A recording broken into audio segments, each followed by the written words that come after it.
کیا تمہیں کبھی کوئی پسند آیا ہے؟ وہ فیلنگ جب دل کہتا ہے یہی ہے وہ بندے یا لڑکی، لیکن پھر دماغ کہتا ہے یہ حلال ہے یا حرام۔ کیا تم نے کبھی سوچا ہے اگر کوئی پسند آ جائے تو اسے حلال رشتے تک کیسے لایا جائے، اور سب سے امپورٹنٹ پیرنٹس کو کیسے سمجھایا جائے؟ یہ کہانی عائشہ کی ہے، ایک لڑکی جو حرام محبت کے اندھیروں سے نکلی اور اللہ کے راستے پر چل کر حلال لو کا سکون پا گئی۔ ویڈیو سٹارٹ کرنے سے پہلے اگر آپ کو بھی کسی سے محبت ہوئی ہے تو کمنٹ میں اپنی سٹوری لکھیے۔ عائشہ ایک سمپل سی مسلم گرل تھی، کالج، لائف، لافٹر، اور ایک دن ایک لڑکا ملا، کیئرنگ، فنی اور دل کو چھو جانے والا۔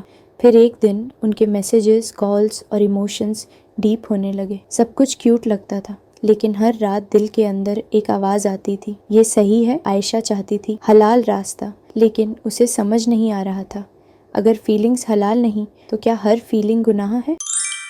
اگر تمہیں کوئی پسند آ جائے اس کا مطلب یہ نہیں کہ تم گنہگار ہو۔ فیلنگ حرام نہیں ہوتی، لیکن ان فیلنگز کے ساتھ کیا کرتے ہو یہ میٹر کرتا ہے۔ اسلام ہمیں سکھاتا ہے control your emotions and take the halal path. تو اگر تمہیں کوئی پسند ہے، سب سے پہلے اپنی نیت کو صاف کرو۔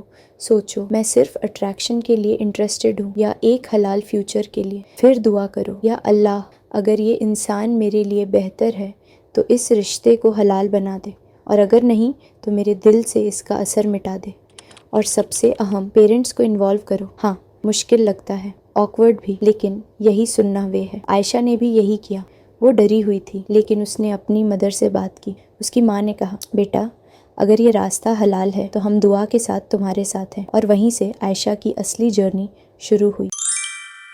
ایک رات عائشہ نے قرآن کھولا، نظر گئی سورہ نور پر، جہاں لکھا ہے خوبصورت اور پاک لوگ پاک رشتوں کے لیے ہوتے ہیں۔ سورہ النور۔ اس نے سمجھا مجھے پہلے اپنی روح اور نیت کو پاک بنانا ہے، تبھی اللہ مجھے پاک رشتہ دے گا۔ اس نے سوشل میڈیا سے تھوڑا بریک لیا، صلاح اور قرآن سے کنیکشن مضبوط کیا، اور ایک وقت آیا جب اللہ نے اس کے لیے ایک رشتہ لکھا، ایک ایسا انسان جو اسے صرف دنیا نہیں بلکہ آخرت کے لیے بھی چاہتا تھا۔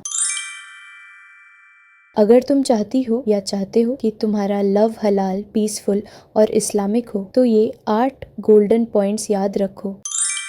کنیکشن، اللہ سے سٹارٹ کرو۔ جب تمہارا تعلق اللہ سے مضبوط ہوتا ہے تو ہر رشتہ آٹومیٹکلی بیلنس ہو جاتا ہے۔ فیلنگز کو رش مت کرو، ہر پسند لو سٹوری نہیں ہوتی۔ آبزرو کرو، دعا کرو اور صبر رکھو۔ پیرنٹس سے آنیسٹی رکھو، ان سے چھپا کر کوئی رشتہ کبھی برکت نہیں لاتا، ان کا ایکسپیرینس تمہیں غلط راستے سے بچاتا ہے۔ ماڈسٹی اپنا آرمر ہے، جو چہرہ حجاب کے پیچھے چھپا ہے وہ دنیا نہیں اللہ کے لیے محفوظ ہے۔ چوز فار دین ناٹ لکس، رسول نے فرمایا دین والی عورت یا مرد کو چوز کرو، تمہارا نصیب چمکے گا۔ بخاری and Muslim. Nikah is not a pressure, it's a sunnah. ہر حلال رشتہ ایک عبادت ہے، not a show off. Self care بھی عبادت ہے، اپنی روح، ہیلتھ اور ایموشنز کا خیال رکھنا، یہ بھی گریٹیٹیوڈ ہے towards Allah. Seek barakah not perfection. حلال رشتوں میں اپس اینڈ ڈاؤنز آئیں گے، لیکن برکت والے رشتے کبھی ٹوٹتے نہیں کیونکہ وہ اللہ کے نام سے شروع ہوتے ہیں۔ Heart touching closure. عائشہ کہتی ہے میں نے سیکھا کہ حرام محبت صرف لمحہ دیتی ہے، لیکن حلال محبت مقصد دیتی ہے۔ تو اگر تمہیں کوئی پسند آیا ہے تو اس فیلنگ کو چھپاؤ مت، گمراہ بھی مت ہو، اسے حلال بنا دو، دعا کے ذریعے، پیرنٹس کے ذریعے اور اللہ کے ذریعے، کیونکہ جب تم اللہ سے محبت سیکھتی ہو تو وہ تمہیں ایسا پارٹنر دیتا ہے جو تمہیں اس کے قریب لے جائے، نہ دنیا میں چھوڑے نہ آخرت میں۔ اگر یہ ویڈیو تمہارے دل کو چھو گئی ہو تو کمنٹ کرو میں اپنی محبت حلال بنانا چاہتا ہوں، اور یاد رکھو حرام رشتے دل توڑتے ہیں لیکن حلال رشتے ایمان جوڑتے ہیں۔